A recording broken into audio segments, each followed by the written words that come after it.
everyone, welcome to Commerce Gyan. This is Akansha Paruthi. Today we start the Commerce MCQ series. First of all, I want to convey that we start one video for Commerce exam and one video for the political competitive exam. So, beta, these are videos are very helpful for the competitive exams in commerce and political science, and these are not only helpful for competitive exams in commerce, these are very helpful in the 11th 12th class and as well as the graduation and post graduation exams in commerce, yeah, like bcom mcom. So we start the commerce gyan commerce mcq series. First of all Telegram group भी बनाया है हम जिसमें discuss करेंगे question answers. So please join our Telegram group जो मैंने अभी description box में दे दिया है. एंड अगर वीडियो पसंद आए तो प्लीज़ लाइक शेयर सब्सक्राइब ज़रूर करें. सो करते हैं हम start. These are the important. First of all, this video is for the important acts. कि कौन कौन से हमारे इम्पोर्टेंट एक्ट्स हैं वो हम इसके अंदर क्लैरिफाई करेंगे कि कौन कौन से हम अपने एक्ट्स को स्टडी करते हैं कॉमर्स में. आपको इसके जो ईयर हैं वो आपको अच्छे से लर्न करने हैं. लाइक इंडस्ट्रियल डिस्प्यूट एक्ट कब आया था? 1947. इंडस्ट्रियल डिस्प्यूट एक्ट कौन सा है? जिसमें जो फैक्ट्रीज़ हैं, एम्प्लॉयज़ हैं, वहाँ पे जो काम कर रहे हैं, अगर कोई भी एम्प्लॉयर्स के साथ अच्छा रिलेशन नहीं रहता है, कोई कॉन्फ्लिक्ट हो जाता है, डिस्प्यूट हो जाता है, तो उसके रिगार्डिंग जो हमें कंपनसेशन है, कोई भी सॉल्यूशन मिलता है, वो है इंडस्ट्रियल डिस्प्यूट एक्ट 1947 के अंडर. इसमें हम बात करते हैं कि अगर 50 वर्कर से ज़्यादा होंगे तो ही वो कंपनी या वो फैक्ट्री या वो बिज़नेस इस एक्ट को रजिस्टर्ड कर सकता है. Next is the factories act 1948. ये फैक्ट्रीज़ के लिए होता है. आपको पता है अगर 50 वर्कर से कम की बात करें तो उसे हम फैक्ट्रीज बोलते हैं. अगर 50 वर्कर से ज़्यादा है तो वो हमारा बिजनेस बन जाता है.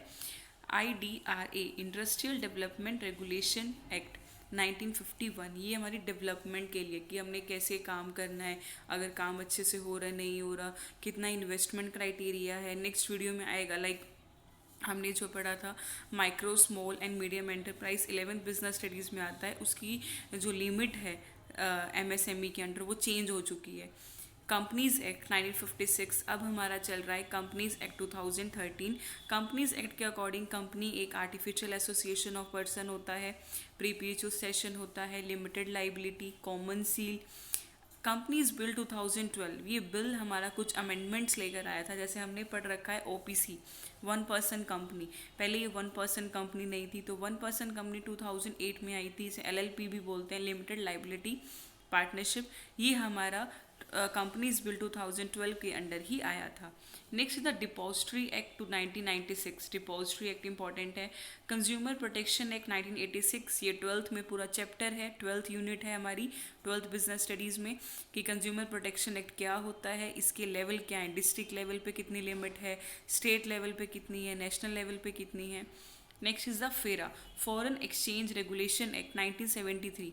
फेरा हमारा एबॉलिश हो चुका है, अब हमारा बन चुका है FEMA, foreign exchange management act. Clear? So आपको याद करना है कि फेरा 1973 में बना था और उसी को रिमूव करके हमारा नया एक्ट बना, that is the FEMA 1999. Competition act 2002. Competition से पहले हमारा एक एक्ट था MITP monopolistic restrictive trade practice act 1969. वो एक्ट हमारा बंद हुआ था, एबॉलिश हुआ, फिर हमारा इसकी जगह पे मर्ज हो के न्यू एक्ट बना, that is a competition act 2002. LLP अभी मैंने बात ही की थी, लिमिटेड लाइबिलिटी पार्टनरशिप 2008. बैंकिंग से रिगार्डिंग हम जो गाइडलाइंस पढ़ते हैं वो बैंकिंग रेगुलेशंस एक्ट 1949 में पढ़ते हैं कि कौन सी बैंकिंग में क्या रेशियो चल रहा है. लाइक हम आगे पढ़ते हैं CRR पढ़ते हैं, cash reserve ratio, statutory liquidity ratio, bank loan कितना परसेंटेज चल रहा है. तो ये सब हम डिस्कस करते हैं बैंकिंग रेगुलेशंस एक्ट 1949 में.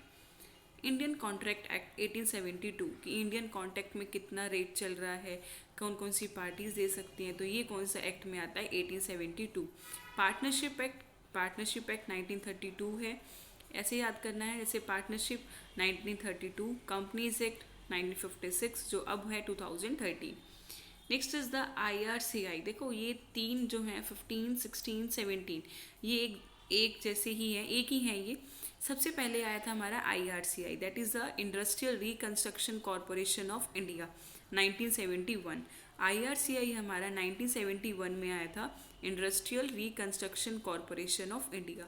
फिर ये हमारा प्राइवेट सेक्टर था, जस्ट अपना काम करता था प्राइवेट सेक्टर पे। फिर हमारा ये जो स्टैच्यूरेटरी बना दिया गया, पब्लिक सेक्टर बना दिया गया, IRBI।